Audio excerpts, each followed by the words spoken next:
আজ বানাচ্ছি রসবলি। এই মিষ্টিটা দোকানে জন্মায়নি, এটার জন্ম মন্দিরে। ওড়িশার পুরীধাম থেকে খুব কাছে কেন্দাপাড়া জেলার বালাদেবজিউ মন্দিরে প্রথম তৈরি হয় এই রসবলি পিঠে বা মিষ্টি।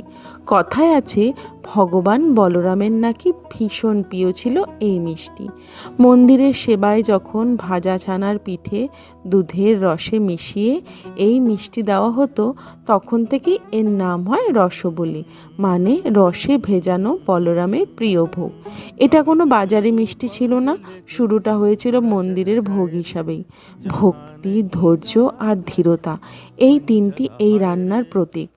কথায় আছে তাড়াহুড়ো করলে এর স্বাদ আসে না, আর ভক্তি ছাড়া রসবলি পূর্ণ হয় না।